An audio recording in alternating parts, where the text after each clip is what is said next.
안녕하십니까. 복음 말씀이다, 이런 제목으로 설교를 하고자 합니다. 설교를 들으시는 모든 분들께 하나님의 은혜가 충만하길 기원합니다. 오늘 설교의 주제는 복이 말씀이라는 사실을 성경을 통해서 알아보는 것입니다. 본문 말씀은 요한계시록 1장 3절입니다. 이 예언의 말씀을 읽는 자와 듣는 자와 그 가운데 기록한 것을 지키는 자는 복이 있나니 때가 가까움이라. 본문에는 설교와 관련된 중요한 키워드가 세 가지가 있습니다. 첫째는 예언의 말씀을 읽고 듣고 지키는 사람으로서의 말씀입니다. 말씀이 중요한 첫 번째 키워드고요. 두 번째는 복이 있나니에서 복이 두 번째 키워드가 되겠습니다. 세 번째는 때가 가까움이라 해서 때가 중요한 키워드인데, 이 세 가지의 키워드를 역순으로 살펴보면서 복과 성경의 상관성을 알아보고자 하는 것입니다.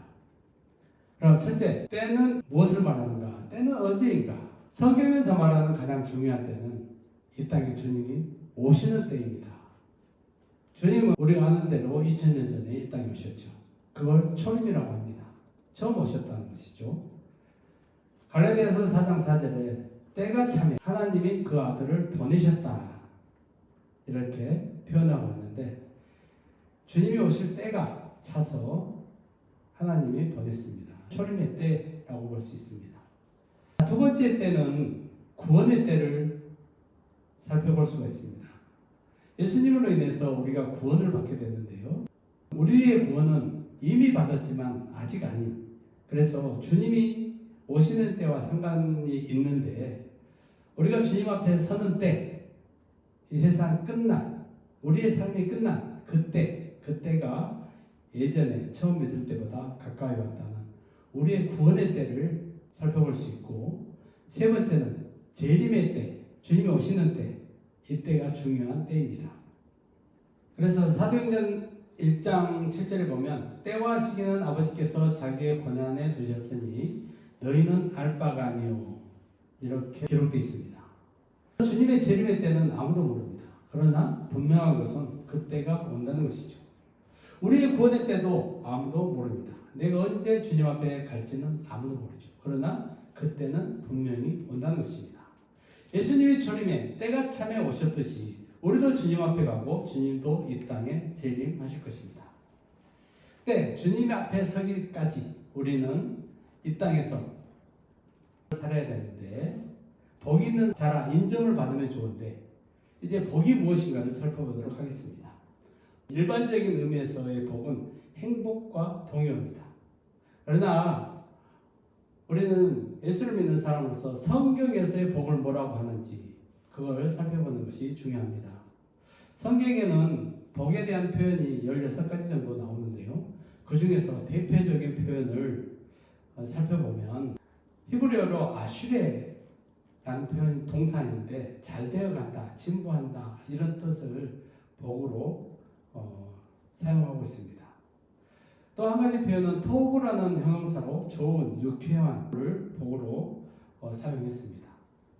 신약에 와서 마카리오스라는 말을 쓰는데요, 70인경에서 아슈레를 헬라어로 번역할 때 마카리오스라고 복을 번역을 했습니다. 이 마카리오스라는 말은 일부 소수의 표현을 제외하고는 대부분 영적인 축복에 대해서 쓰여졌다, 이렇게 볼 수 있습니다. 그러면 성경으로 들어가서 구약에서 표현되어 있는 대표적인 복, 예수를 믿는 사람은 누구나 떠오르는 복, 그것은 창세기 12장에 하나님께서 아브라함에게 주신 복이라고 볼 수 있습니다. 12장 2절 보면 내가 내게 복을 주어 내 이름을 창대하게 하리니 너는 복이 될지라.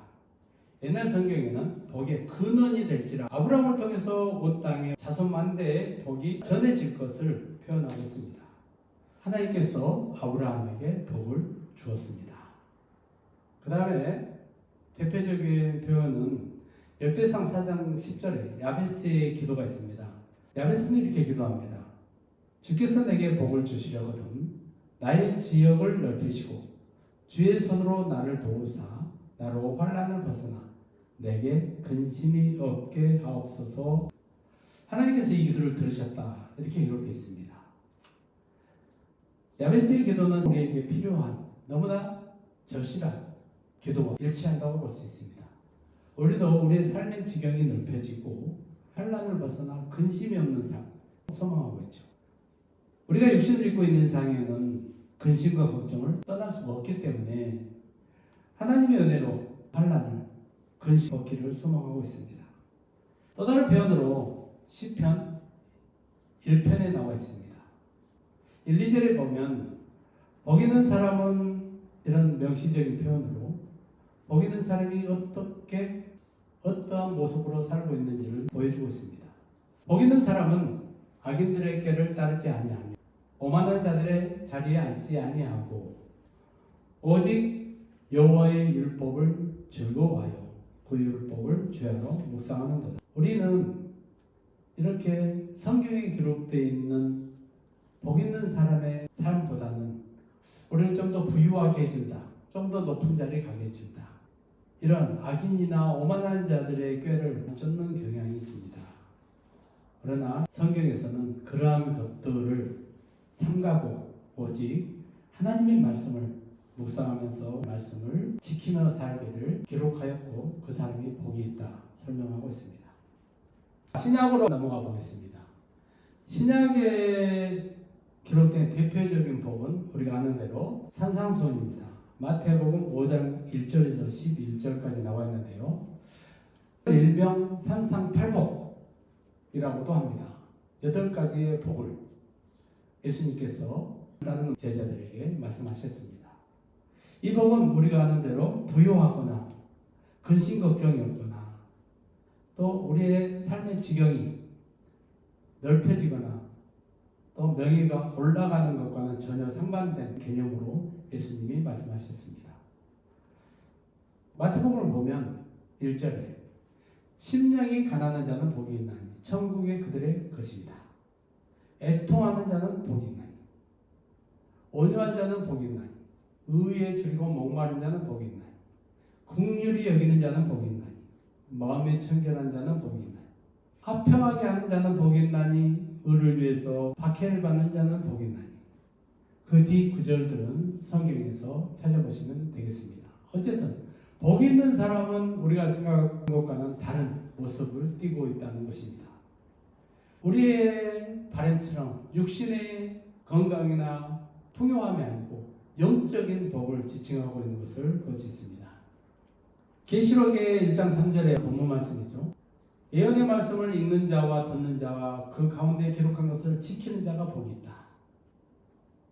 하나님의 말씀을 읽고 듣고 지키는 사람이 복이 있다는 복은 말씀과 영적인 것과 상관이 있습니다. 셋째로 말씀이 무엇입니까? 말씀을 읽고 듣고 지키는 자가 복이 있는데 말씀이 무엇이기에 그걸 읽고 듣고 지키는 자, 말씀을 묵상하는 자가 복 있는 사람이라고 하는지 말씀을 한번 살펴보도록 하겠습니다. 요한복음 1장 1, 2절의 말씀에 대해서 잘 나와 있습니다. 말씀은 태초에 계셨다. 태초, 세상이 생기기 전에 하나님이 천지 창조를 하기 전 하나님과 함께 계신 말씀이다. 그래서 이 말씀으로 말미암아 천지가 창조되었다는 것이죠. 말씀으로 천지가 창조됐을 뿐만 아니라 말씀은 생명의 빛이라고 합니다. 요한복음 1장 4절에 보면 이 말씀이 하나님과 같이 계신 말씀 안에 생명이 있었고 이 생명은 사람들의 빛이다. 요한복음 1장 9절 10절에도 참빛 곧 세상에 와서 각 사람에게 비추는 빛이 있었다. 이 빛은 세상에 계셨고 세상은 그로 말미암아 지은 바 되었다. 이게 예수님을 표현한 말씀을 표현한 은유적 표현이긴 한데 실제로 하나님께서 천지를 창조할 때 빛이 있으라 이렇게 말씀하신 걸 볼 수 있는데 빛은 그때서부터 지금까지 계속 세상을 비추고 있었습니다. 그 빛이 세상에 왔다. 이 빛은 창세기 전부터 있었던 말씀의 빛, 생명의 빛을 의미합니다. 그 세상을 만든 창조의 빛을 세상이 알지 못했죠. 자기 땅에 오셨다 이 말은 우리가 얼른 생각하면 이스라엘 백성, 선민인 이스라엘 백성의 땅에 예수님이 오셨다. 창조의 빛이 자기 땅에 왔다. 말씀이 빛이 땅을 창조한 그 창조주가 주인이라는 사실을 이 구절에서 명시하고 있습니다. 자기 땅에 왔다. 그러나 자기 백성이 영접하지 아니하였다. 자기 백성이라는 표현도 마찬가지입니다. 이스라엘 백성만 자기 백성이 아니고요. 온 세상 사람, 아담의 창조 이후부터 계속 모든 사람은 하나님의 피조물인 것입니다. 그래서 하나님의 백성인 것이죠.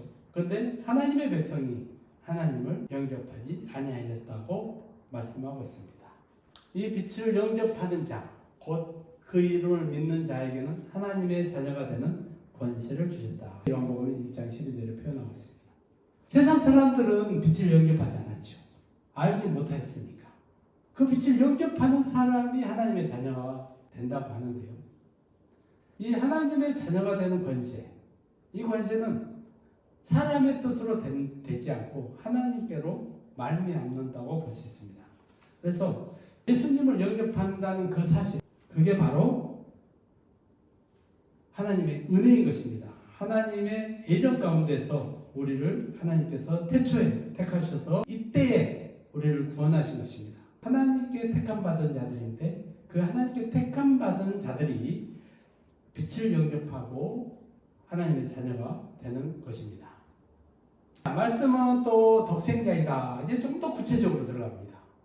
창세 전에 있었던 빛이, 창세 전에 있던 말씀이, 요한복음 1장 8절에 보면 창세 전에 아버지 품속에 있던 독생하신 하나님, 독생자가 아버지를 이 땅에 나타내셨다. 빛이 세상에 왔다. 같은 말입니다.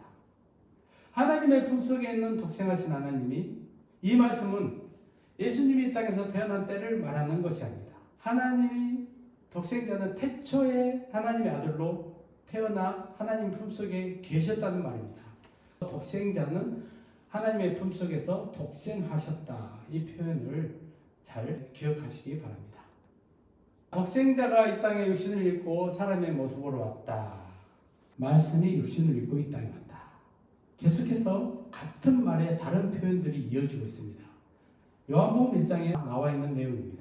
그는 은혜와 진리가 충만한 독생자로 우리 가운데 거하신다. 요한복음 3장 16절에 보면 하나님이 세상을 이처럼 사랑하사 독생자를 주셨으니 이는 저를 믿는 자마다 멸망치 않고 영생을 얻게 하려 하심이라.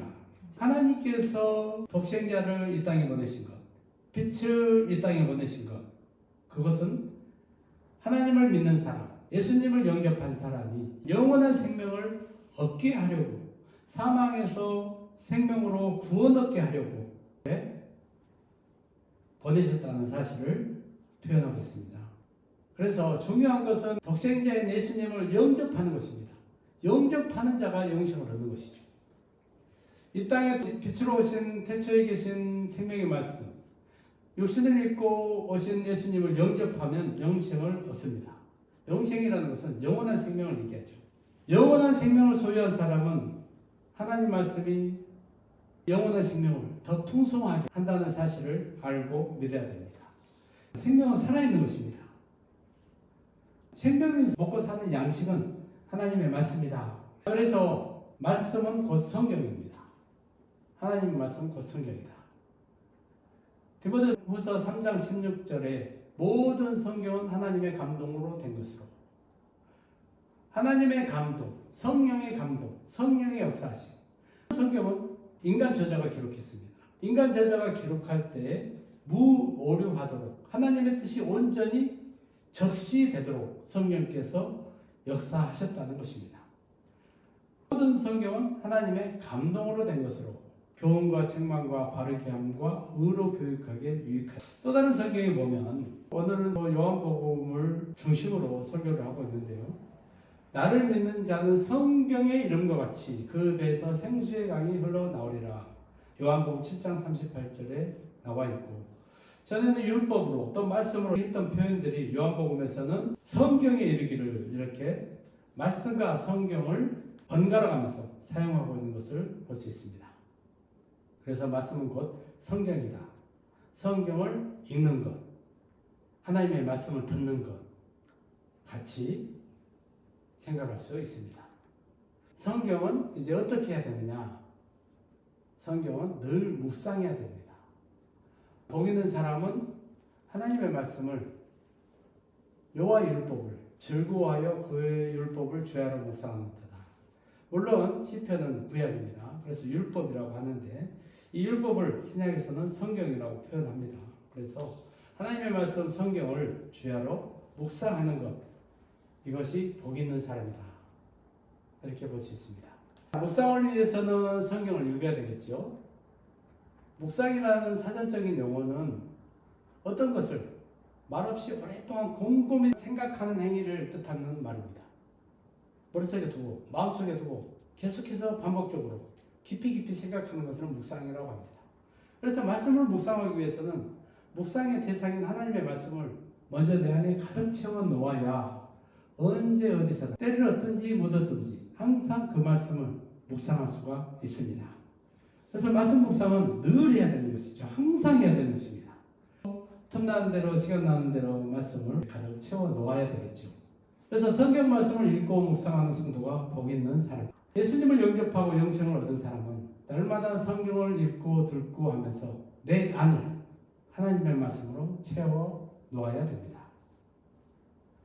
내 안에는 영원한 생명을 더 풍성하게 하고 말씀을 통해 역사하시는 성령의 능력으로 충만해지기 위해서는 성경 말씀을 늘 읽고 주야로 묵상하는 일에 힘써야 됩니다. 열심히 해야 되겠죠. 성실히 해야 됩니다. 하다 안 하다가 그래서는 안 됩니다. 말씀에 기간을 겪게 됩니다. 늘 읽어야 됩니다. 틈나는 대로 열심히 하나님의 말씀을 읽어야 됩니다. 영생은 복이고 말씀이다. 오늘 말씀을 통해서 말씀이 생명이고 말씀이고 성도의 가장 큰 복이라는 사실을 알게 되었습니다. 이 말씀 곧 예수님을 내가 영접하여 내 안에 있던 모든 어둠 곧 사망이 물러가고 영원한 생명의 복을 받았습니다. 이제 복 영생을 위해서 성경 말씀을 늘 묵상하고 우리의 영생의 삶을 더 풍성하게 할 수 있어야 됩니다. 영생을 받은 것은 큰 복입니다. 이 복은 곧 말씀이라는 사실을 기억하기를 바랍니다. 우리는 구원의 때, 마지막 때가 가까이 왔다는 사실을 늘 기억하면서 살아야 됩니다. 우리가 지금 입고 있는 이 육신이 영원하지 않습니다. 영생을 얻은 사람은 부활하신 예수님과 영원히 살게 되는 것이기 때문에 그때가 가까이 왔다는 사실을 기억하고 살아야 됩니다. 영생은 말씀으로 시작되었고 말씀으로 말미암아 자라며 살고 말씀과 함께 영원하게 된다는 것을 기억해야 됩니다. 영생은 말씀을 떠나서는 설명될 수 없는 것입니다. 그러므로 지금부터는 말씀을 열심히 읽고 듣고 주야로 묵상해서 그것을 지키는 복 있는 성도의 삶을 살아야 됩니다. 이제는 성경 읽는 거 어렵다고 생각하지 마시고 시간이 없다고 핑계대지 마시고 이해를 못하겠다고 하지 마시고 기록하신 성령께서 읽는 내게 동일하게 감동 주신다는 것을 믿고 열심히 읽으시기를 바랍니다. 감사합니다.